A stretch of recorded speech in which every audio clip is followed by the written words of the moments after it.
Nshuti mwene data, nongeye kukwifuriza amahoro y'Imana n'ubuntu bw'Umwami Yesu bubane nawe. Njyewe ndi Musoni Flavien, tugeze muri cya gihe cyiza, wa mwanya mwiza wacu wo kwiga ijambo ry'Imana, aho turimo kwiga igitabo cy'umugenzi. Uyu munsi rero tugeze ku gice cya kabiri gifite titire ivuga ngo inshingano y'umubwirizabutumwa. Icyo cyigisho cyitwa mubwirizabutumwa. Tugiye kureba rero byinshi cyane mu bigendanye n'agakiza kacu. Imana igufashe kandi iduha amatwi yumva iby'umwuka bw'iri torero, kugira ngo guhinduka kuba ukwacu kandi guhindura no kuduha imbaraga bikorwe n'Umwami wacu Yesu Kristo. Nibyo nkwisabira, nanjye nisabira mu izina rya Yesu. Reka rero mbere yuko twiga dusenge.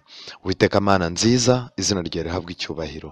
Wowe waremye ukacungura ikiremwa muntu, ni nawe wongeye kukirema bundi bushyashya, kandi icyo nicyo cyifuzo cyacu twese. Iyo tubumbuye ijambo ryawe, ntabwo ari amatsiko gusa batujyanyemo, ntabwo ari ukumenya uko abandi ibyo wagiye ubakorera, ahubwo ni ukugira ngo ubwo ugenderera abo bose natwe ntudusige.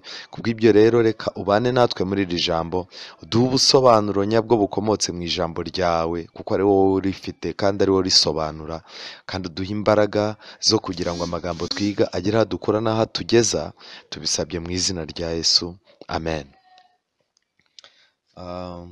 Mwene data, nagira ngo nkubwire nk'uko twabivuganye ejo, iki gitabo cy'umugenzi ni igitabo gikomeye, ni igitabo gifite amateka. Uyu munsi rero tugeze ku cyigisho cya kabiri, icyigisho gifite titire ivuga ngo mubwirizabutumwa. Ndagira ngo tubanze dusome ni kuri paje, tugeze kuri paje ya 11, paje ya 11 y'igitabo cy'umugenzi. Bukeye mubona agendagenda mu murima asoma igitabo cye, nk'uko yamenyereye, agira agahinda kenshi. Akigisoma araturika arataka, nk'uko yagenjeje cya gihe kindi, ati nkwiriye gukora nte ngo mbone gukira. Ibyakozwe n'intumwa igice cya 16 murongo wa 30 na 31 niho mwabona ayo magambo. Mbona akebaguza nk'ushaka kwiruka maze arahagarara kuko atabashije kumenya aho ajya. Mbona umugabo witwaga mubwirizabutumwa aza aho ari, aramubaza ati uratakishwa n'iki? Aramusubiza ati mutware, nabwirijwe n'iki gitabo mfite mu ntoke yuko naciriweho iteka ryo gupfa, kandi ubwa nyuma nkaba mbikiwe kujya mu rubanza, nk'uko tubisoma mu Baheburayo igice cya 9 murongo wa 27. Kandi numva yuko urupfu ntarushaka, n'urubanza ntazashobora kurutsinda. Mubwirizabutumwa aramubaza ati ni iki gituma udashaka gupfa, kuba ubugingo bufite ibyago byinshi? Uwo mugabo aramusubiza ati nuko ntinya yuko uyu mutwaro mpetse mu mugongo uzanzika ukangeza hasi y'ikuzimu, nkagwa ahatanyiteguriwe muri Gehenomu. Kandi mutware, ubwo ntiteguye kujya mu nzu y'imbohe, niyo rupfu rwa kabiri rw'umubiri. Kandi mutware, ubwo ntiteguye kujya mu nzu y'imbohe, niyo rupfu rw'umubiri, siniteguye no kujya mu manza, ubwa nyuma nkicwa urupfu rw'iteka. Gutekereza ibyo niko kuntakisha. Maze mubwirizabutumwa aramubaza ati ubwo umeze utyo ni iki kiguhagaritse aho? Mubwirizabutumwa amuha umuzingo w'igitabo cy'uruhu wanditsweho ngo ni muhungu umujinya uzatera, Matayo 3:7.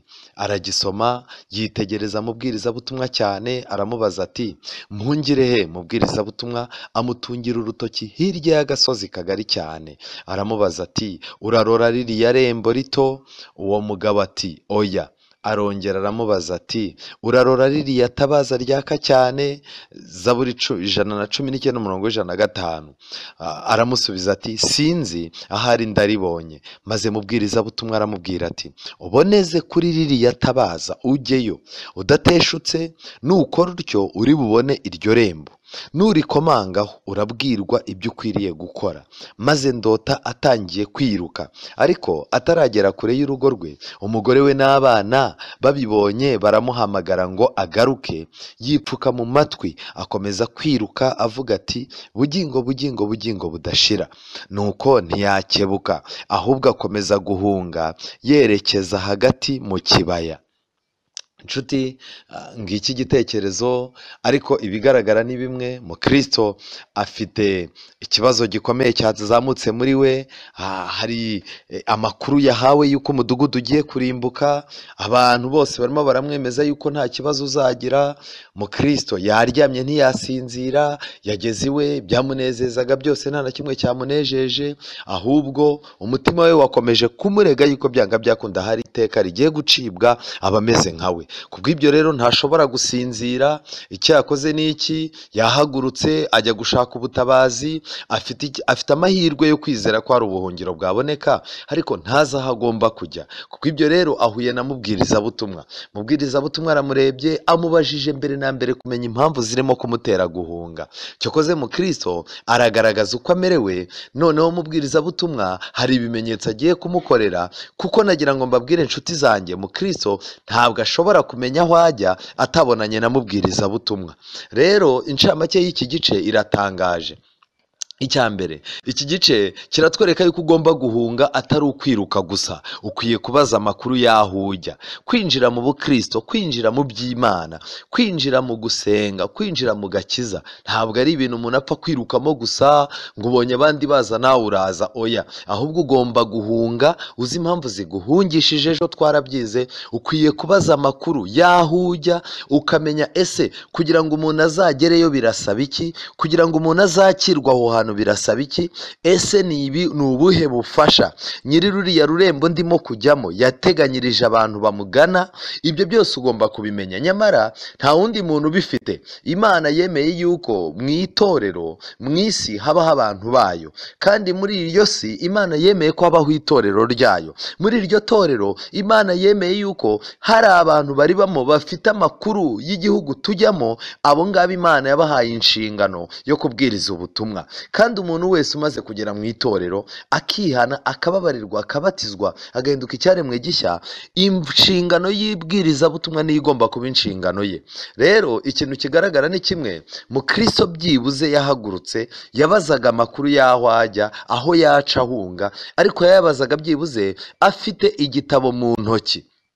Mu magambo make, uwifitiye igitabo mu ntoki niwe ugirirwa akamaro na muvugabutumwa. Mu magambo make, uyu munsi wa none abantu ntago bashaka kwitungira ibitabo, ntago bashaka kwitungira Bibiliya, ahubwo abantu barimo barahaguruka bakagenda bakicara mu nsengero, mu biriziya. Abantu baragenda bakicara ahantu abantu baborotse, cyangwa se abantu bitwa ngo ni abavugabutumwa, bakababwira ibintu, ariko we nta kindi gitabo yifitiye. Inshuti zanjye, Mukristo yari afite igitabo mu ntoki, aricyo cyamubwiye ko umudugudu abamo ugiye kurimbuka.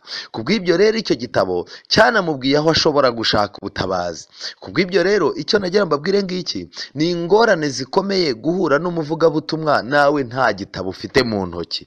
Ni byiza musenge cyane kugira ngo Imana ibatoze gukunda ijambo ryayo, ibatoze kugura ibitabo, musome, mugure ibitabo bisobanura iby'umwuka w'ubuhanuzi, mugure ibitabo Bibiliya, kugira ngo mumenye urugendo aho ruva n'aho rwerekera. Kubw'ibyo rero, ni gute uzamenya ko umuvugabutumwa mwahuye ari umunyabinyoma kandi nta gitabo ufite mu ntoki?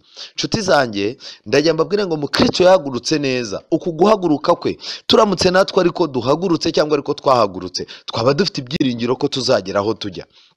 Aha rero ikindi kigaragara muri iki gice, hagaragaza neza yuko umunyabyaha ahinguka ku muvugabutumwa yahahamutse. Ukurikije Mukristo uko yahuye na mubwirizabutumwa ameze, yari yahahamutse, umutima waramushinjaga, yari afite ubwoba bw'urubanza, ndetse yumvaga agiye gucibwaho iteka, ibyaha bye yumvaga byikoreye nka wa mutwaro, kandi yari akeneye kubohorwa no kuruhurwa. Kubw'ibyo rero umunyabyaha umeze nka Mukristo ahaguruka agenda atangira urugendo, byanga byakunda yari yahahamutse, yari afite ubwoba, ntago yari. Ndetse nagira ngo mbabwire inshuti zanjye, umuntu iyo ageze mu nzu y'Imana, umuntu iyo ageze mu by'agakiza ari bw'akiza, Imana yamukanguye, aba afite ikintu cyumva kimutera imbaraga, yumva ikintu cyose yasabwa gukora yagikora kugira ngo ahunge, kugira ngo acike ibyaha biba byaramutwaye. Aba ashaka kumva iby'Imana. Ariko kimwe mu bintu bikomeye ngiki ngiki, ni uko umuntu umeze gutya Imana yazamuyemo ubwuzu bwayo, Imana ikamutera amatsiko, Imana igakangura umutima we akabona ko ibintu bikomeye, ashobora kugera ku muvugabutumwa mubi, uyu muntu akanangirwa umutima burundu, ariko ashobora no kugera ku mubwirizabutumwa mwiza, uyu muntu akabona inzira. Nshuti zanjye rero, mukwiye kumenya yuko mu isi dufite abavugabutumwa babiri, dufite umuvugabutumwa w'ikinyoma n'umuvugabutumwa w'ukuri. Biragusaba amakenga cyane no guhungana ubwenge, kuko hari uwo wahingukaho akakuzinura urugendo kandi aribwo wari urukunze. Nshuti zanjye, iki gitabo kizamura amakenga yacu mu bigendanye n'urugendo, kugira ngo umuntu adapfa kwizera ibibonetse byose. Muri iki gitabo kandi muri iki gice bagaragaje neza yuko Bibiliya cyangwa se uriya muzingo ariho ufite isomo ritwereka uko umuntu agomba guhunga asanga Kristo. Ntabwo duhunga nk'uko abantu batubwiye, ntabwo usabwa kwinjira mu by'agakiza ukurikije uko kanaka yakinjiyemo, ntabwo usabwa guhunga icyaha runaka cy'ubusambanyi, cy'ubusinzi, icyaha cy'urugomo, cy'umutima mubi n'ibindi byaha byose. Ntabwo usabwa kubihunga ukoresheje tekinike y'uko kanaka yabihunze, ahubwo ni byiza kwegera kuba ufite igitabo, warangiza ukegera muvugabutumwa, ariko ibi bintu ntibigomba kukubuza gukomeza kugenda usenga kandi usoma nk'uko twabyize ejo. Inshingano y'umubwirizabutumwa mwiza rero ni iyihe?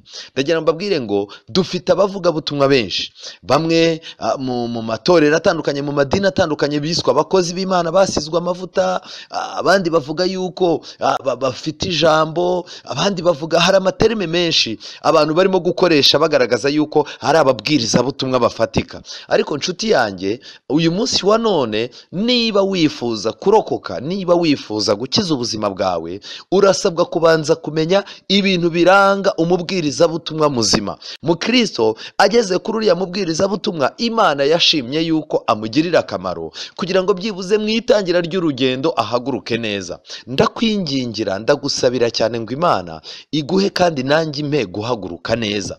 Ni ibiki rero muri iki gitabo bagaragaje bigomba kuranga umubwirizabutumwa mwiza, kugira ngo wizere ko urugendo rwawe uzahaguruka ntuyobywe? Cyane cyane ko tubona yuko amakuru y'aho tujya abantu bayafite benshi ni abavugabutumwa. Icyambere muri iki gitabo bagaragaje ni uko Mukristo ahuye na mubwirizabutumwa, icyambere mubwirizabutumwa yakoze ni iki? Yamutungiye urutoki, amwereka ururembo. Nshuti zanjye, inshingano y'umubwirizabutumwa nta yindi, niyo gutunga urutoki umuntu uje yahahamutse, aje kukureba, ukamutungira urutoki ukamubwira ngo dore Yesu nguriya. Igihe Yohana yari atangiye umurimo, muze gusoma muri Matayo igice cya 3:7. Yohana murasanga Abisirayeli baramanutse bamusanga kuri Yorodani bahahamutse, bamubaza bati tugire gute? Arangije arababwira ati mureke ibyaha byanyu ni iki? Ariko aho kuri Yorodani, Yohana igice cya 1 umurongo wa 29, Bibiliya ivuga ngo iki? Igihe yabonaga Yesu amanutse, ibintu yari yavuze n'ibyo yakoraga byose yarabihagaritse, abantu bayoberwa impinduka ibaye. Yohana umubatiza atunga urutoki Yesu, arangije arababwira ngo uriya ntibinankwiriye gupfundura udushumi tw'inkweto ze, akwiriye gukuzwa naho njyewe ngacishwa bugufi. Arangije atunga urutoki Yesu, abwira abantu ngo dore ntama w'Imana ukuraho ibyaha by'abari mu isi. Kubw'ibyo rero, iyi niyo nshingano y'umuvugabutumwa. Turaza kubireba. Igihe cyose uzabona umuvugabutumwa atagutungira urutoki kuri Kristo, ahubwo akagutungira urutoki ahandi, cyangwa akagutungira urutoki kuri we kugira ngo umwemere cyangwa umusange cyangwa umufate mu rwego rudasanzwe, uzamenye ko ntabwo ari umubwirizabutumwa turimo gusoma muri iki gitabo cy'umugenzi. Icya kabiri kandi, Mukristo amaze guhura na mubwirizabutumwa, baraganiriye, arangije amuha igitabo cy'umuzingo cy'uruhu. Ese iki gitabo cy'umuzingo cy'uruhu cyari kimeze gute? Cyari igitabo kizamuyobora ku irembo kugeza igihe bazamukingurira, kandi iki gitabo kikerekana ko yatangiye neza.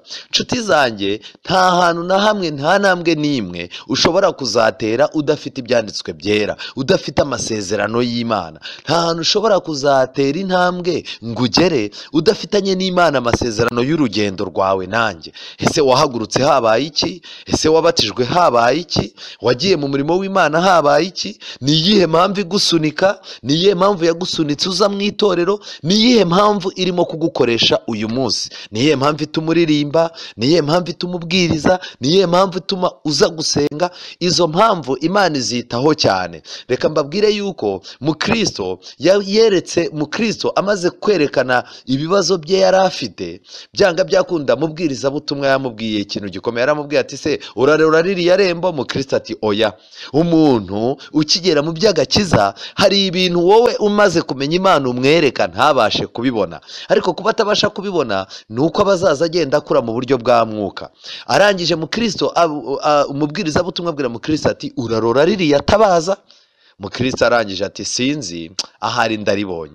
Kureba ururembo byanze. Mukristo arangije ati noneho niba ururembo utarureba byibuze wowe reba itabaza. Kubera iki? Mu by'ukuri nagira ngo mbabwire, umuntu umaze igihe mu mwijima ntashobora kureba ururembo, icyakora ushobora kumwereka itabaza. Iri tabaza rero nkeneye kumenya icyo risobanura. Iri tabaza dukeneye kuza kurimenya tukamenya icyo ryerekezaho, kuko yaramubwiye ngo boneza ku itabaza, nugera ku itabaza hariya kuri uriya mudugudu uzabwirwa icyo ukwiriye gukora. Ikindi, Mukristo muri iki gitabo bagaragaza yuko byanga byakunda Mukristo amaze gutandukana na mubwirizabutumwa. Mubwirizabutumwa yamubwiye kuromboreza agakurikira itabaza gusa kugeza igihe azinjirira mu mudugudu bakamwakira. Ndagira ngo mbabwire ngo uyu muntu aracyari mu rugendo. Mu by'ukuri ibintu byose birimo kuba ni Imana irimo kumugenera uwo bari buhure ngo amwigishe. Imana niyo irimo kumugenera. Icyambere, Imana niyo yakanguye umutima we. Imana niyo irimo kumwereka uburemere bw'ibyo yagiyemo. Nshuti zanjye, iby'agakiza ntibishobora kugira agaciro muri wowe, ntibishobora kugira imbaraga muri wowe Imana atariyo yaguhagurukije. Ikindi kintu gikomeye ngiki, Mukristo amaze gutandukana na mubwirizabutumwa, muri iki gitabo banditse yuko yagiye yirukanka ahura n'abantu. Murabyibuka neza, atangiye kwiruka ariko ageze kure y'urugo rwe, umugore we n'abana be babibonye baramuhamagara ngo agaruke. Yipfuka mu matwi akomeza kwiruka. Ndagira ngo mbabwire, ahantu tuzaza dusoma iki gitabo tugasoma ngo umugore we n'abana be, hatazagira umuntu ujya mu myumvire yumvikanisha yuko abagore aribo batuma abantu badakunda Imana. Mujya mwumva inyigisho yakomotse mu Bufaransa, ni inyigisho mbi yagiye izanwa na Kiliziya. Ni inyigisho ivuga yuko umugore ari we wazanye amahano, umugore ari we wazanye icyaha. Twebwe nk'abantu basenga twemera yuko icyaha cyakomotse kuri Satani. Icyakora Eva yaracyakiriye, ndetse Adamu wagombaga kumugira inama ngo bafatanye mu buzima, nawe yamushyigikiye muri icyo cyaha. Gufata rero inyigisho ivuga yuko ibibi, ibyaha n'amahano no kudakunda Imana no kutayikorera bikomoka ku bagore, iyo ni inyigisho y'ikinyoma dukwiye kwikuramo. Kubw'ibyo rero, iyo hano muri iki gitabo bavuze ngo Mukristo umugore we n'abana be baramugarura, si uko Imana ivuga yuko umuntu azakira atari kumwe n'umuryango we, ahubwo ibiri amambo. Ijambo ry'Imana rivuga yuko twebwe abagabo Imana izatubaza abagore bacu twashatse n'abana bacu twabyaye. Kubw'ibyo rero, ibi byari ikimenyetso cyerekana ibigize umuntu. Mu gihe cya kera, urugo rw'umuntu, umugore we n'abana be babaga bafite agaciro cyane. Aha rero iki gitabo cy'umugenzi iyo kivuze umugore wa Mukristo n'abana be, kiba gishaka kwerekana ibyari bikugize, ibyari bitumye uba wowe. Byanga byakunda rero, byanga byakunda umuntu wese uvuye mu byaha ahunga, hari ibimurembuza. Ndagira mbabwire ngo nshuti zanjye, iyo ufashe urugendo ugiye uhungiye mu Mana, abo mwasangiraga batangira kukurembuza, abari barakurenganyije, abantu bose bari barakwimye ibintu. Satani ngo yiteguye no gutanga no ku butunzi bwe, ku cyubahiro cye, ku gukomera kwe no ku birangaza bye, kugira ngo umuntu watangiye kumasha gusanga Imana, urwo rugendo Satani arusubikishe. Nshuti yanjye rero, ushobora kuba waratangiye kwiruka, ariko waba utaragera ku mudugudu, ukaba wararembujwe n'abo mwanywanaga, ukaba wararembujwe n'abo mwasangiraga, abo mwiganye, abo mwabanye kera. Uyu munsi wa none ukaba wicaye aho wari wicaye mu myaka 10 ishize, warabaye umupagani. Ni ikosa rikomeye cyane. Turaza kureba ikintu gikomeye. Reka turebe ikintu cya mbere Mukristo yirinze hano, nk'uko maze kubibabwira. Yirinze kudakebuka. Kubera iki? Ijambo ry'Imana hari amasomo abiri akangurira umuntu wamenye Imana ko adakwiye kureba inyuma. Icya mbere, Itangiriro 19:23, Murabyibuka Loti abamarayika bagiye kurimbura Sodomu. Loti agera i Sowari izuba rirashe. Murongo wa 24, maze Uwiteka agusha kuri Sodomu n'i Gomora amazuku n'umuriro bivuye ku Uwiteka mu ijuru, atsemba iyo midugudu yose na cya kibaya cyose n'abayituyemo bose n'ibyameze ku butaka. Murongo wa 26, ariko muka Loti arakebuka areba inyuma, amukurikiye ahinduka inkingi y'umunyu. Mu magambo make, kuri twebwe abantu barimo guhunga tuva mu muriro w'icyaha twerekeza mu gakiza, umuntu wese uzashaka kureba inyuma azahura n'akaga. Mu gitabo cy'Abafilipi igice cya 3, aya masomo mba ndimo kuvuga jya uyandika ahantu ku ruhande, kuko amenshi ntabwo ari muri iki gitabo, ni amasomo ya Bibiliya adufasha gusobanukirwa byimbitse. Abafilipi igice cya 3 umurongo wa 12, Bibiliya iravuga ngo iki? Suko, ni Paulo wabivugaga, avuga ko arimo kwirukanka kugira ngo agire icyo afata. Suko maze guhabwa cyangwa ngo mbe maze gutunganywa rwose, ahubwo ndakurikira kugira ngo ahari mfate icyo Kristo yamfatiye. Bene data, sinibwira yuko maze kugifata, ariko kimwe cyo nibagirwa ibiri inyuma ngasingira ibiri imbere. Amen. Ndamaranira kugera aho dutanguranwa ngo mpabwe ingororano zo guhamagara kw'Imana muri Kristo Yesu kwavuye mu ijuru. Iki rero kikaba igihamya kidasanzwe kinyereka yuko twebwe duhamagarirwa kwirukanka, kuko icyo twahamagariwe ntituragifata, ariko ibanga nta rindi. Tekinike y'abantu bajya mu ijuru ni iyihe? Nibagirwa ibiri inyuma ngasingira ibiri imbere.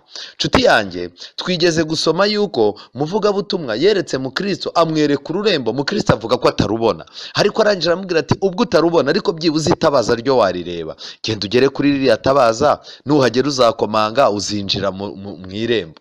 Icyo nashaka kubabwira ngiki, Bibiliya muri iki gitabo bashyizemo isomo ryo muri Zaburi 119 umurongo wa 105, aho Dawidi yavuze ngo ijambo ryawe ni itabaza ry'ibirenge byanjye, ni umucyo umurikira inzira zanjye. Mu magambo make, byanga byakunda, umuntu wese urimo guhunga muzasanga Bibiliya akeneye kuyigiriye. Ntagendere mu igare gusa ryo gukundana n'ababwirizabutumwa n'abavugabutumwa ngo yumve ko bihagije. Abo bavugabutumwa bakwiye kumufasha kwitoza nawe ubwe kwimenyereza kwisomera ibyanditswe byera. Kuko ibyo rero itabaza mu Kristo yagombaga kugeraho rikamuhingutsa ku irembo.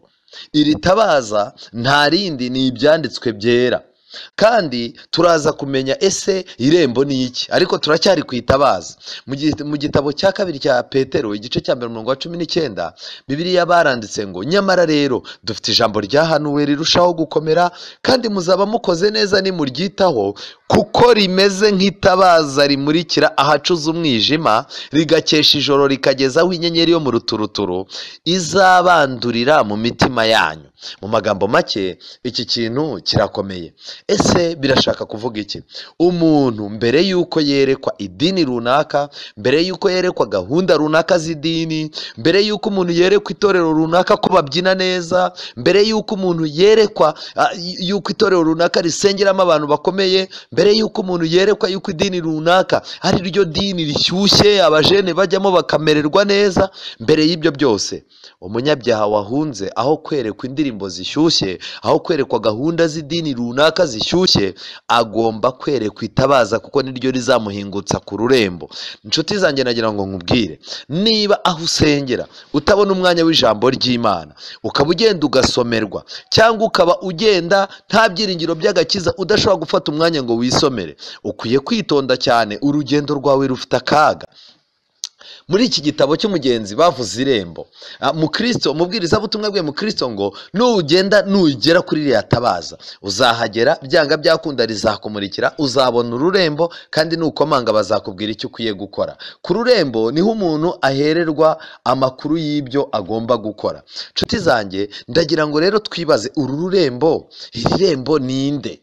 Kuri iri rembo rirasobanura iki? Kuko yaramubwiye ati urarora ririya rembo rito. Kubera iki irembo ryiswe ritoya mu gitabo cy'umugenzi? Iri rembo ryiswe rito kuko muri Matayo igice cya 7 umurongo wa 13 n'uwa 14, Yesu yavuze ngo mugire umwete wo guca mu irembo rifunganye, kuko irembo, inzira ijya mu ijuru ni ntoya kandi abayicamo ni bake, ariko inzira ijya hehe? Inzira ijyana abantu ku kurimbuka. Hano muri Matayo bagaragaje yuko icamo abantu benshi cyane, kandi bigendera uko bashaka, biga ibyo bashaka, yewe abantu bari mu nzira ifunguye nta kibazo bajya bagira, nta nyigisho yo kubatoneka, barya ibyo bashatse, banywa ibyo bashatse, basenga uko bashatse, basengera umunsi bashatse, bitwara uko bashatse kuko nta meri bayobora. Ariko amakuru umukristo yagombaga kuyakura ku irembo ritoya. Yohana igice cya 10:9 Bibiliya iravuga ngo Yesu ubwe yarivugiye ngo ni njye rembo, umuntu niyinjira muri njye azakizwa, azinjira asohoke kandi azabona urwuri. Amen. Kuko ibyo rero ndabakangurira cyane kumenya yuko umunyabyaha ushaka kumenya Kristo, wowe niba uri mubwirizabutumwa ufite inshingano ukora mu nzu y'Imana iyo ariyo yose, ugomba kumenya yuko icyo ushinzwe ni uko imico yawe ugomba gusaba Imana igahinduka impumuro nziza. Icya kabiri ni ugutungira abantu bakugezeho urutoki ukabereka Yesu. Ikindi kintu gikomeye ahangaha muri Luka 13:24 bavuga ku irembo, Yesu n'ubundi yavuze ya magambo nababwiye ngo mugire umwete wo kunyura mu irembo rifunganye. Ndababwira yuko benshi bazashaka kurinyuramo ntibabibashe.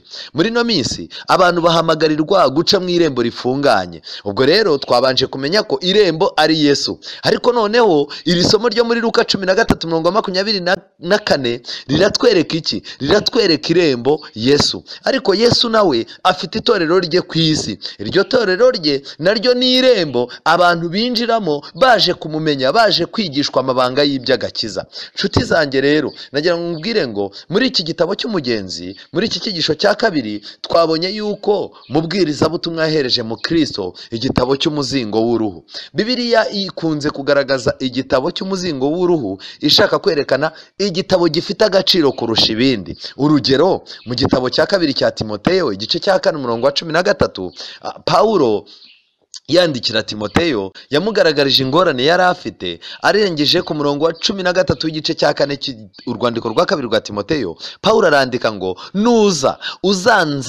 uzazane umwitero nasize i Tirowa. Kubera ko Pawulo yari ari ahantu hari imbeho, Pawulo yakomeje yandika ngo kwa Karupo n'ibitabo, ariko cyane cyane uzazane ibyimpo. Inshuti z'Imana, Pawulo yari abizi kuko mu gihe cya Pawulo yakundaga kwifashisha ibitabo by'isezerano rya kera. Ibi bitabo rero yari abikeneye cyane kugira ngo bimufashe nk'umuntu wari urimo kwandika, wari urimo kwigisha, wari urimo guhugura amatorero agenda agashinga. Ikibazo gihari rero ni iki? Muri no minsi abantu barashaka gushinga amatorero, abantu barashaka gukomeza abayoboke babo mu madini yabo, ntibashaka kwifashisha igitabo cya Bibiliya, ndetse abenshi birinda gukoresha Bibiliya cyane kugira ngo abanyabyaha bativumbura bagasubira inyuma. Inshuti zanjye, igihe cyose umunyabyaha yakanguwe n'umwuka w'Imana, ashaka kumenya iby'Imana, ashaka kumenya urukundo rw'Imana, muri we akumva arashaka guhunga icyaha no guhunga urubanza ruzacibwa ababitse icyaha bose mu mitima yabo, uzirinde kumuhisha igitabo cy'umuzingo. Agomba guhabwa igitabo cy'umuzingo w'uruhu. Nyamuneka nimureke abantu ugiye guha impano, muha impano ya Bibiliya. Umuntu ugiye gushimira, mushimire Bibiliya. Natabona n'umwanya wo kuyisoma, ibihe bizamuha umwanya. Reka mbabwire ikintu gikomeye. Nababwiye yuko iki cyigisho tukunda kwifashisha ikindi gitabo cyitwa Kugana Yesu. Narababwiye ngo umuntu uziga iki cyigisho akabona iki gitabo atagifite, yazambwira nkamufasha uko iki gitabo yakibona. Kugana Yesu paji ya 11, Kugana Yesu paji ya 11 akagingo ka 3 baranditse ngo ariko iyo umutima uyobotse icyo ubwirijwe n'umwuka w'Imana urakanguka. Mu magambo make, iyo umutima wakiriye cyo mwuka w'Imana wubwiye urakanguka. Uyu mutima umaze gukanguka rero nta kindi kintu wawubeshyeshya. Kandi reka nkomeze nsome, reka nyasome uko yanditse aya magambo. Ariko iyo umutima uyobotse icyo ubwirijwe n'umwuka w'Imana urakanguka, utangira gusobanukirwa, ukamenya uko amategeko y'Imana no kwera kwayo bisobanurwa, ko amategeko yayo ari yo rufatiro rw'ubutware bwayo bwo mu ijuru no mu isi. Umucyo uvira umuntu wese uza mu isi. Yohana 1:9 9 ugatangaza ibihishwe byo mu mutima. Amen. Nuko bigahera ko bigahishurwa, uwo muntu akemezwa mu mutima we no mu bwenge bwe, akumva ko Imana ikiranuka, agafatwa n'ubwoba bwinshi kuzahagararana ibyaha bye n'amahumane imbere y'ugenzura imitima. Iyo amaze kubona urukundo rw'Imana ruhebuje n'amahirwe n'umunezero bizanwa no kwera, niho umuntu yifuza cyane gutunganywa no gusubira kugira umushyikirano n'abo mu ijuru. Aya magambo aratangaje. Mwuka w'Imana araje akanguye umutima w'umunyabyaha. Noneho rero umutima w'umunyabyaha utangiye gusobanukirwa yuko Imana ifite amategeko, ifite ijambo ryayo, Imana ifite urufatiro, ibintu byayo bitari ibintu byo mu kirere. Ikindi kandi icyo gihe amagambo yo muri Yohana 1:9 avuga ngo umucyo watangiye kuvira umuntu wese uza mu isi. Mu magambo make rero, nk'uko Yesu yari umucyo, ubwo nuvuga ngo ikintu cya mbere nshuti zanjye, nk'uko ku munsi wa mbere Imana irema mu Itangiriro igice cya mbere umurongo wa 3, Imana yatandukanyije umucyo n'umwijima, umucyo n'umwijima byanga byakunda. Ni nacyo kintu cya mbere Imana ikoze mu munyabyaha. Icya mbere, umucyo uraje, ndetse umucyo umaze kuza utangaje ibihishwe byo mu mutima. Nk'uko izuba rituvira rikarabagirana, niko umucyo wo mu ijuru wasabye mu mutima wanjye, wawukuyemo iby'amanjwe utangaza ibihishwe, kuko mu mutima wanjye nahatuje umukiza. Uwo ni umuhanzi w'indirimbo wanditse iyo ndirimbo amaze kwakira icyo Kristo yamukoreye. Kubw'ibyo rero uwo muntu aherako akemezwa mu mutima we no mu bwenge bwe, akumva yuko Imana ikiranuka. Iyo amaze kumenya ibyo rero, amaze kumenya ko Imana ikiranuka, muri we hazamo ubwoba bwinshi bwo kuzahagarara imbere y'Imana kandi azi ibyaha bye. Amenya yuko afite amahumane kandi ayo mahumane atazahagarara imbere y'Imana. Niyo mpamvu umutima we uba wamuteye ubwoba, akumva arashaka guhunga. Nshuti yanjye, wowe uneze amatwi muri iki kiganiro, niba hari ufite ubwoba muri wowe, niba wumva uri umunyabyaha kurusha abandi, ukumva utewe impungenge n'uko guhagarara imbere y'Imana uzacirwaho iteka kuko udatunganya umunsi wa none, ntibiguce intege. Bishoboka yuko umwuka w'Imana yakanguye umutima wawe, kuko kera siko wari umeze. Kubw'ibyo rero fatirana, uri mu rugendo, kuko hari abantu benshi uyu munsi wa none Satani arimo gushuka ko bamerewe neza, nta kibazo bafite. Abo bantu nibo bazagira ikibazo mu bihe biri imbere. Kubw'ibyo rero kurira kwararira umuntu, ariko bwacya impundu zikavuga. Byaba byiza kumenya ibibazo ufite uyu munsi wa none mu buzima bw'iby'umwuka bikaguhangayitsa, kugira ngo utazahangayika imbabazi zarangiye. Rero icyo nagira ngo mbabwire ngiyi inzira. Iki ni igitabo ndimo ndasobanura. Aya magambo nyakuye mu gitabo cyitwa Kugana Yesu. Ni igitabo cyiza cyane nshuti zanjye. Iki gitabo nababwiye ngo tuzakunda kugikoresha. Hari amagambo akomeye nagira ngo mbabwire mu bigendanye kuki abantu uyu munsi wa none badahinduka, kuki abantu uyu munsi wa none bicaye mu madini, bicaye mu idini ari abantu b'abahezanguni bari aho. Kuki nta impinduka zabonekaga mu itorero ryo muri Efeso, kuki zitarimo kuboneka mu madini, mu bakirisito b'uyu munsi wa none? Impamvu nta yindi, ibintu byishwe n'ababwirizabutumwa. Ibintu byazambiye ku babwirizabutumwa. Mu gitabo gisobanura Bibiliya cyitwa Abahanuzi n'Abami, paje 125, ni igitabo cyiza nakunze. Muri icyo gitabo baranditse ngo muri iki gihe hakenewe ijwi ryo gucyaha gukomeye, kuko ibyaha bibabaje cyane byatandukanije abantu n'Imana. Ubuhemu buragenda buhinduka ikintu kigezweho mu buryo bwihuta. Namwe mwarabibonye, guhemuka bisigaye byarabaye ibintu byiza. Umuntu araguhemukira, wamubwira ati ibintu wakoze ni ibiki kandi unasenga, yarangiza akakubwira ati nawe ari wowe wabikora, aho gupfa none wapfa ejo. Ubuhemu burimo buragenda buhinduka ikintu kigezweho. Abantu, ndimo ndasoma cya gitabo, abantu ibihumbi bitabarika baravuga bati uyu ntidushaka ko adutegeka. Luka 19:14. Kwanga kuyoborwa, kwanga gutegekwa.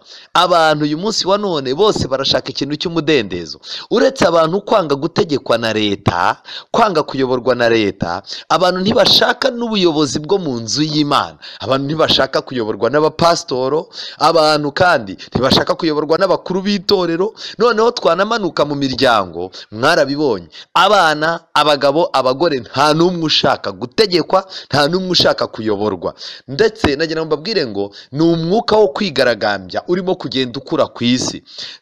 Muri iki gitabo barakomeje barandika ngo ibibwirizwa bidashenjagura imitima, bibwirizwa kenshi ntibitera impinduka ziramba. Mu magambo make, ibibwirizwa bishenjagura imitima ntago bikirimo kubwirizwa, kandi n'ibibwirijwe uyu munsi nta mpinduka bishobora kuzana. Muri iki gitabo umwanditsi wacyo yakomeje arandika ngo ntabwo impanda ivuga ijwi ry'impuruza, ntabwo abantu bakomeretswa imitima n'ukuri kw'ijambo ry'Imana kumvikana kandi gutyaye. Ntabwo ijambo ry'Imana rityaye rikivugwa, ntabwo ijambo ry'Imana ryumvikana rikivugwa. Abantu barangamiye ibitangaza, abantu barangamiye amajeste ababwiriza basigaye bakora, abavugabutumwa, ababwiriza ntibagifata Bibiliya, ahubwo bafite ibintu biri muri bo byose bakora kugira ngo abantu babajye inyuma. Ariko ibi byose ni akaga. Nshuti zanjye, ni irihe torero ukeneye gushaka? Ni ukuhe kuri ukeneye gushaka? Ni ayahe magambo ukeneye kwiga yagufasha kugira ngo uzakize ubuzima bwawe? Ukeneye kwiga Bibiliya. Inshuti zanjye, hari amagambo akomeye cyane y'inama nashakaga guha abanteze amatwi muri iki cyigisho basanzwe bakora inshingano y'ivugabutumwa. Hari igitabo nkunda cyane, ni igitabo cyitwa Evangelism cyangwa se ivugabutumwa. Ni igitabo cyiza nkunda, paje y'110, igitabo cy'ivugabutumwa. Banditse amagambo akomeye. Baranditse ngo umugabura wigiye kuri Yesu Kristo azahora azirikana ko ari intumwa y'Imana yahawe n'Imana inshingano yo gukora umurimo utari uwako kanya gusa, ahubwo n'uwiteka ryose. Mu migambi ye y'uwo mugabura, mu migambi y'uwo mubwirizabutumwa, mu migambi y'uwo muvugabutumwa, mu migambi ye ntihakwiriye kubamo uwo kwireherezaho abantu ngo bahange amaso ubwenge bwe cyangwa ubushobozi bwe, ahubwo umugambi we wose wari ukwiriye kuba uwo gutuma abanyabyaha bihana, maze akoresheje amagambo ye n'urugero atanga akabereka umwana w'intama w'Imana ukuraho ibyaha by'abari mu isi. Amen. Inshuti zanjye, inshingano y'umuvugabutumwa nta yindi. Akwiye kwirinda kugaragaza ubwenge bwe, kugaragaza ubushobozi bwe, cyangwa se kugaragaza urwego rwe n'amateka ye no kumenyekana kwe. Ahubwo umuvugabutumwa akwiye gutungira abantu urutoki. Ibi ni ibintu bizagaragaza ko uwo muntu ari umuntu w'Imana. Ni kenshi muzabona abantu bahagaze ku ruhimbi barimo kuvuga amagambo yo kwiyemera, bavuga urwego bagezeho, bavuga abantu bihanishije, bavuga abantu bigishije, mukumva barimo kuvuga urwego bariho. Ndetse benshi mujya mubabona ku mateleviziyo bakoze mu mufuko, harimo kwirukana dayimoni akoze mu mifuko. Biriya ni ikintu kigaragaza umukino udasanzwe urimo gukinirwa mu madini, ariko abantu batajya babona. Ese Yesu ajya kwirukana abadayimoni yakoraga mu mifuko? Mugende musome Bibiliya, biragaragaza rero ibintu bibiri byanga byakunda. Ibyo bita abadayimoni uyu munsi wa none ntabwo ari abadayimoni bivuze ngo abadayimoni bo mu gihe cya Yesu uburakari bari bafitiye ukuri, ni nako uyu munsi wa none bagifitiye ukuri. Kandi Yesu iyo ajyaga kwirukana mu abadayimoni yasabaga imbaraga z'ijuru ngo zimube hafi kandi abirukane kugira ngo umuntu akire burundu. Ese aba badayimoni b'iki gihe bakizwa n'umuntu ukoze mu mifuko wabanje kuvuga ububasha bwe n'urwego rwe na titire ye? Aba ni abadayimoni cyangwa ibi birabasaba gukanguka. Inshuti zanjye, muri iki gitabo kandi kuri iyo paje 110, igitabo cy'ivugabutumwa, baranditse ngo dukurikije inyigisho z'ibyanditswe byera, kwita ababwirizabutumwa ba nyakubahwa ni ugusuzuguza Imana. Nta muntu upfa ufite uburenganzira ubwo ari bwo bwose bwo kongera iri jambo ku mazina ye cyangwa ku mazina y'undi muntu uwo ari we wese. Izina nyakubahwa ni iry'Imana yonyine rukumbi mu rwego rwo kwitandukanya n'ibiremwa. Inshuti zanjye, uyu munsi wa none ujya kumva umuntu arahagurutse aratangiye ati nyakubahwa kanaka, nyakubahwa musoni, nyakubahwa muvugabutumwa, nyakubahwa mwigisha. ndagira mbabwire ngo nanone twebwe turi abantu basanzwe. iyo umuntu utangiye kuzaza umwita mwigisha, mujye mwibuka ko Yesu niwe mwigisha mukuru dufite, abandi twese turi abigishwa. icyakora abigishwa no mu ishuri haba umuntu ubona amanota ya mbere, undi akaba uwa gatatu, undi akaba n'uwa nyuma, ariko umunyeshuri uba uwa mbere ntabwo bamwita ko ari mwarimu, oya, ahubwo aba ari umunyeshuri. Erega natwe nubwo tubwiriza iri jambo ry'Imana, turi mu ishuri rya Kristo ku birenge bya Yesu, natwe turi abigishwa. Gusa ni terima abantu bajya bakunda gukoresha, ariko nshuti yanjye, ikintu gikomeye kwita umuntu nyakubahwa, gufata umuntu ugiye gutangaza ibwirizabutumwa, ugiye kuvuga ubutumwa, tukabanza kumurata, tukabanza kumutaka, iminota 10-20 ikarangira turimo kuvuga aho yize, amatitire ye, amashuri yize, urwego ariho, ndetse byaba na ngombwa tugahagurutsa umugore we, tukerekana umugore we aho yize, amashuri afite, tugahagurutsa abana be, tukerekana abahari n'abari muri Amerika n'abari mu Burayi, tukerekana imodoka yaje afite. Reka ngire ikintu mbabwira nshuti zanjye, nyakubahwa ni izina Imana ikwiye guhabwa. Kwicara ukajya kwakira umuntu ku ruhimbi, ukwiye kumwakira ukavuga ngo uyu ni mwene data dusangiye kwizerera witwa kanaka, ni umuntu w'Imana kandi ni umuyobozi mu itorero aha n'aha. Amen, birahagije. uyu muntu ni umubwirizabutumwa, yego, uyu muntu ni pasiteri. ibyo birahagije, ariko ibindi bintu tujya kugerekaho bizadukozamo, bizadugusha mu kaga. gusa hari n'ababwirizabutumwa iyo utavuze ayo matitire yose ujya kubona ukabona arababaye, akagira ngo iryo torero ryamusuzuguye. nshuti zanjye, niba hari igihe cyo guca bugufi ni iki. niba abantu barimo kudusanga ngo tubarangire inzira, ni byiza yuko tubereka inzira y'ukuri. paje 111, aya magambo ngiye gusomayo yanditswe mu 1902. namwe mubare imyaka ihise, hahise imyaka irenga 118. aya magambo ngiye gusoma yanditswe, aya magambo yanditswe mu gitabo cy'ivugabutumwa paje 111. umurimo wangijwe no kwiyemera. umurimo w'Imana guturuka mu 1902, umurimo w'Imana, ubukristo bwari bwaratangiye kwangizwa no kwiyemera kw'abaki? kw'ababwirizabutumwa. ahimitswe inarijye nta dini haba. ni ukuvuga ngo umuntu iyo yimitse inarijye, akimika kwiyemera, akimika kwigaragazaho, kugaragaza Kristo, nubwo uwo muntu yaba ari umuyobozi w'idini cyangwa akaba akomeye mu idini, ijuru ryo ribara ko uwo muntu nta dini afite. nshuti, aya magambo arakomeye, reka nyasome uko yanditse. umurimo wangijwe no kwiyemera, ahimitswe inarijye nta dini haba. umuntu ufite intego yo kwihimbaza azivutsa ubuntu bw'Imana bwo bwonyine bushobora kumubashisha kuba ingirakamaro mu murimo wa Kristo. igihe cyose ubwibone no kwiyemera bihawe intebe, umurimo urononekara. nshuti zanjye, igihe kirageze ngo dutungire abantu urutoki. hari igitabo njya nkunda cyane, sinzi wenda niba mujya mukibona, cyitwa Intambara Ikomeye, paje 279.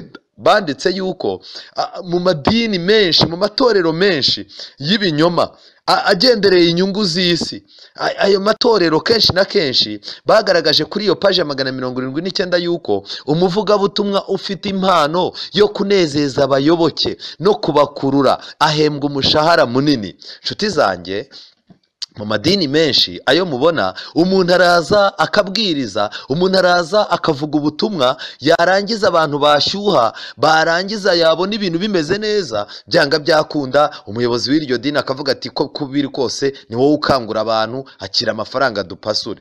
ndagira ngo mbabwire ngo kubera iki abantu b'uyu munsi wa none ntago bakiri abigishwa ba Bibiliya, ahubwo ni abafana b'ababwirizabutumwa. niyo mpamvu Isiyoni hazagera bake nituramuka tudashishoje.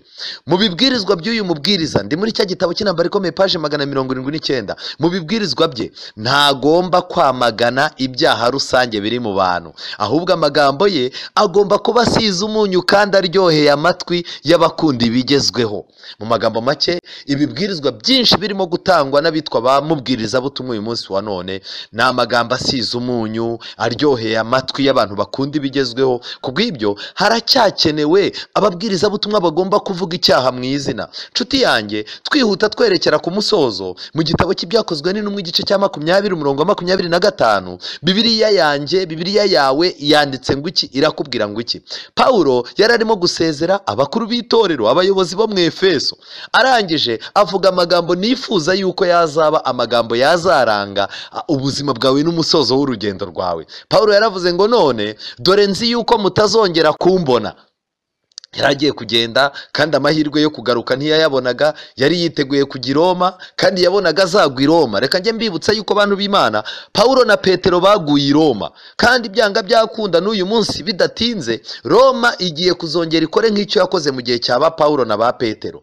Pawulo rero aragira ati none dore nzi yuko mutazongera kumbona, abo nanyuzemo mwese mbabwiriza iby'ubwami bw'Imana. Pawulo ntiyigeze abwiriza ibibwirizwa by'ibipindi, ibibwirizwa by'ubweskoro, ibintu byo gushyushya abantu. Oya, yabwirije iby'ubwami bw'Imana. Ibi rero byatumye bigenda gute? Murongo wa 26, nicyo gituma mbahamiriza uyu munsi yuko amaraso ya bose atandiho. Amen.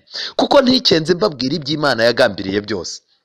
Umuvugabutumwa wahamije abantu, akababwiza ukuri, akerura iby'Imana, yarangiza ntagire ikintu abahisha mu by'Imana yagambiriye byose. Uyu mubwirizabutumwa aramutse anagiye ntazongere kuboneka, byanga byakunda akaba yaratsindagiye, yarabwirije iby'ubwami bw'Imana, atari ubwami bw'umunezero, atari ukwigisha abantu ibintu by'ibitangaza ko bazava ku cyavu bakicarana n'ibikomangoma, atari ibyo kuvuga ngo Imana ngo bagiye guhabwa za buruse zo kujya hanze n'ibindi, ahubwo agafata ijambo ry'Imana akigisha iby'ubwami bw'Imana, abanyabyaha bamugezeho akabatungira urutoki kuyitabaza, itabaza rikazabahingutsa ku rurembo. Uyu nguyu azicara avuge ngo amaraso yanyu ntandiho. Nshuti yanjye, nagira ngo nkubwire, igihe kirageze ngo dukunde Imana. Muri uru rugendo rwacu duhunga, dukeneye kuzaza tumenya umuvugabutumwa watuyobora aheza ninde, cyane cyane ko na Satani arimo gukoresha ababwirizabutumwa, ariko Imana yarinze mu Kristo imuhingutsa kuri muvugabutumwa mwiza kugira ngo urugendo rwe rube rwiza. Ndabifuriza gukunda ijambo ry'Imana no gushishoza mu izina rya Yesu. Amen. Witeka Mana nziza, izina ryawe rihabwa icyubahiro. N'umunezero mwinshi tunejejwe yuko waduhamagaye, wadushyize mu nshingano zawe, kandi Mwuka wawe wera niwe mubwiriza mukuru. Iyo Mwuka wawe wera amaze gukangura umutima w'umunyabyaha, umunyabyaha agakanguka akumva akeneye guhunga, biba ngombwa yuko umwohereza agahura na muvugabutumwa. Ariko mu by'ukuri igihe kirageze ngo abavugabutumwa ubambike imbaraga ya Mwuka wera, kugira ngo ubwo Mwuka wera yakanguye uwo muntu, n'abamubwira, n'abamwigisha, n'abagira icyo bamubwira bose bamubwire igihuje n'icyo Mwuka wera mwerekezaho. Kandi Mwami Yesu, muri iki gihe nk'iki ngiki, duhe guhanga amaso itabaza, nubwo ururembo twaba tutarubona, abareba itabaza rizabahingutsa ku rurembo. Duhe gutumbira ibyanditswe byawe byera, tubyitoze, tubyige, kandi bibe muri twe, byanga byakunda bizaduhingutsa ku rurembo. Tubisabye mu izina rya Yesu. Amen.